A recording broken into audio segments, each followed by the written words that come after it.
ทำไมประเทศไทยยังไม่มีโรงไฟฟ้านิวเคลียร์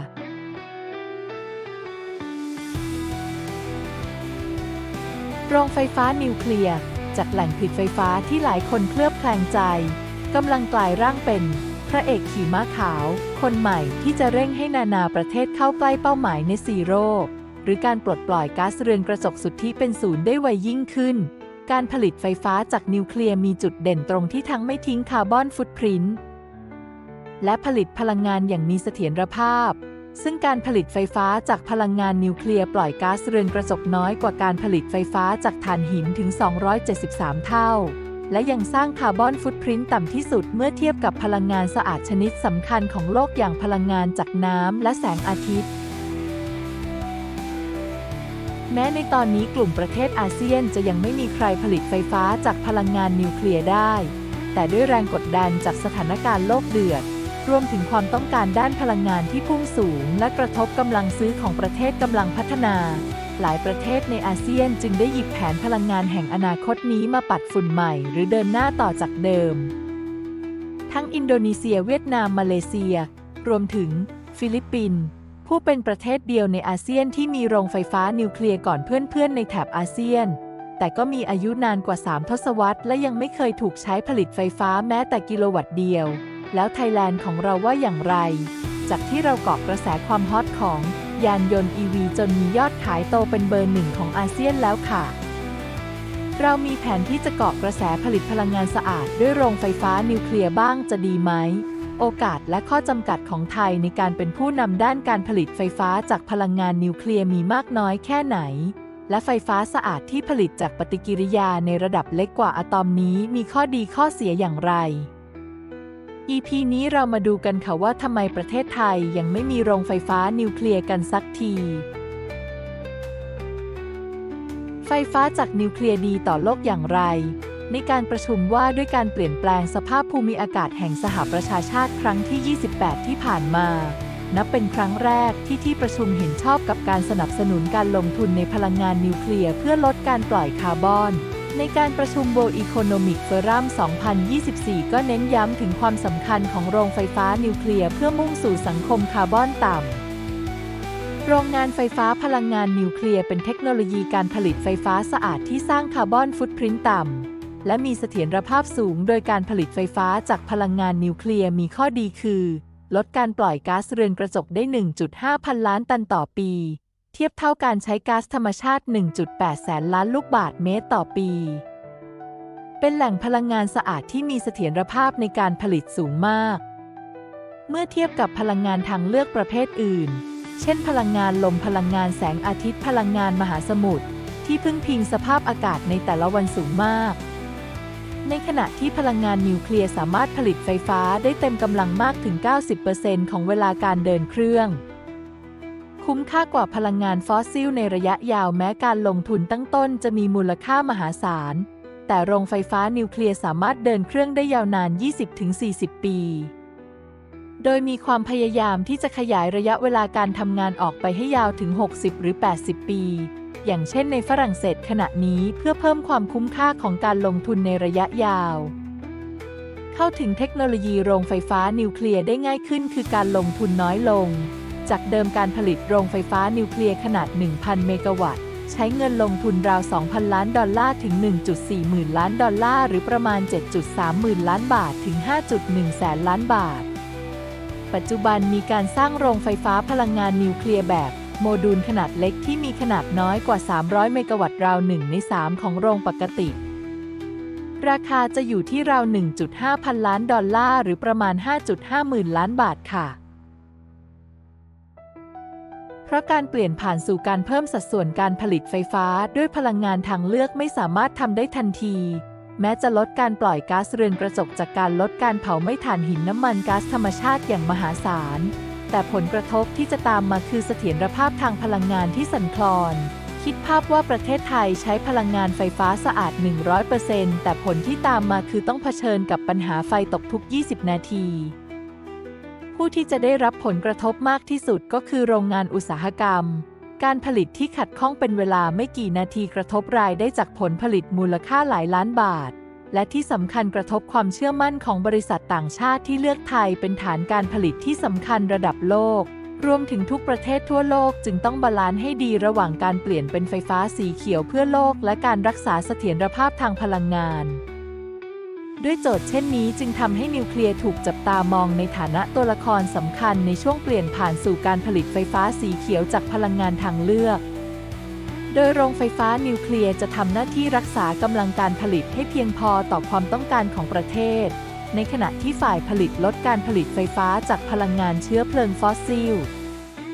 ควบคู่ไปกับการเพิ่มโครงสร้างพื้นฐานด้านพลังงานจากแสงอาทิตย์ลมมหาสมุทรและพลังงานอื่นๆทำให้พลังงานสะอาดมีสัดส่วนเพิ่มขึ้นและเอาชนะพลังงานฟอสซิลได้ในอนาคตแล้วทำไมไทยเรายังไม่มีโรงไฟฟ้านิวเคลียร์ของตัวเองล่ะคะประเทศไทยเรามีแผนที่จะตั้งโรงงานไฟฟ้าพลังงานนิวเคลียร์มาอย่างยาวนานกว่า57 ปีแล้ว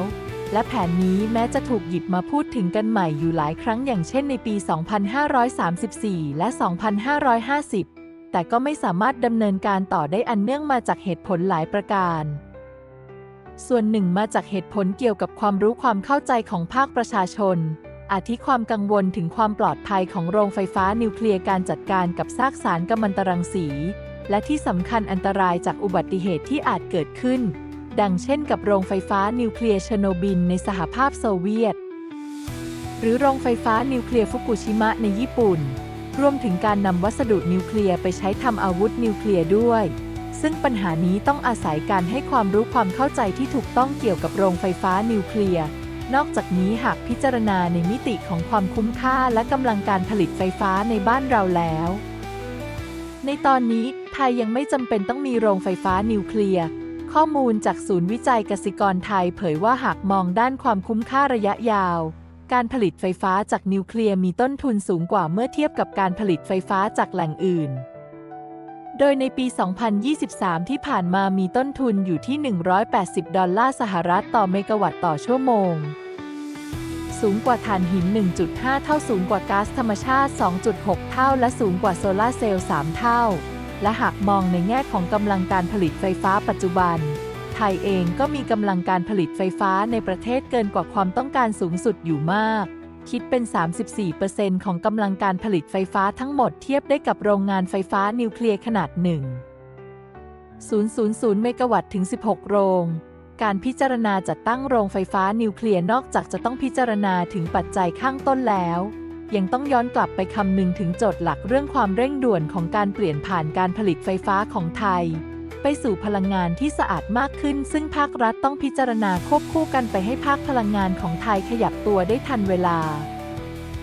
หากเรานั่งทำแมชชีนข้ามเวลาไปยังอนาคตในวันที่ไทยมีความพร้อมในทุกด้านและสร้างโรงงานไฟฟ้านิวเคลียร์ได้สำเร็จจริงจะเกิดผลกระทบอะไรต่อประเทศเราบ้าง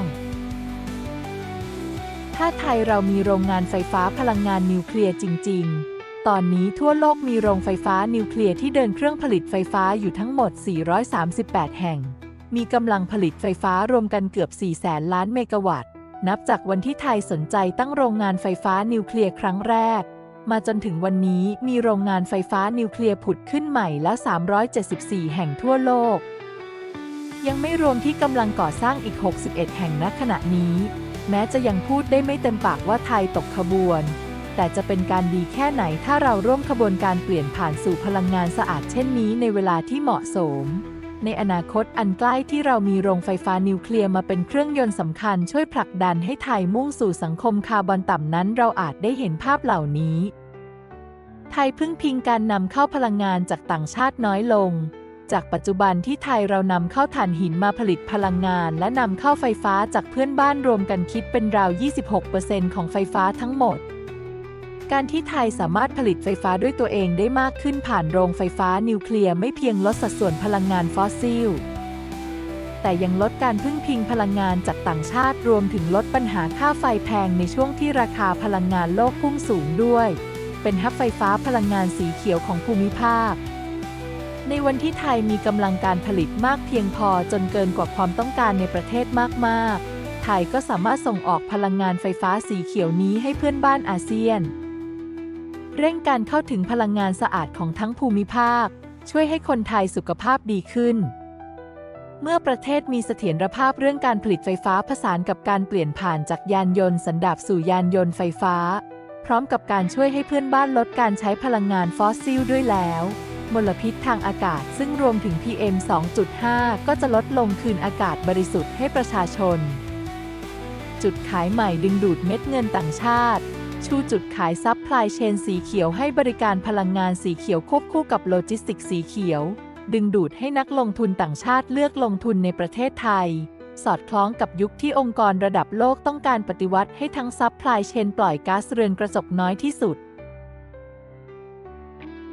จากที่กล่าวมาเบื้องต้นเพื่อนๆจะเห็นแล้วนะคะว่าพลังงานไฟฟ้านิวเคลียร์เป็นอนาคตที่น่าจับตามองทั้งสำหรับคนในแวดวงพลังงานและในฐานะการแก้ไขปัญหาพลังงานสู่ความยั่งยืนในขณะที่เรากำลังตั้งตารอความเป็นไปได้ที่พลังงานสะอาดชนิดนี้ถูกนำมาขับเคลื่อนประเทศไทยยังมีประเด็นน่าสนใจเกี่ยวกับพลังงานนิวเคลียร์อื่นๆที่ก็กำลังพัฒนาควบคู่กันไปด้วยได้แก่การใช้พลังงานนิวเคลียร์เข้าไปผสมผสานกับกระบวนการผลิตกรีนไฮโดรเจนแหล่งพลังงานสะอาดแห่งอนาคตอีกชนิดหนึ่งและเตาปฏิกรณ์นิวเคลียร์ฟิวชันที่หากได้นำมาใช้จริงในเชิงพาณิชย์จะขจัดปัญหาเรื่องการจัดการกับซากกัมมันตรังสีได้ทันทีทำให้ปฏิกิริยานิวเคลียร์เป็นพลังงานสะอาดอย่างแท้จริงค่ะ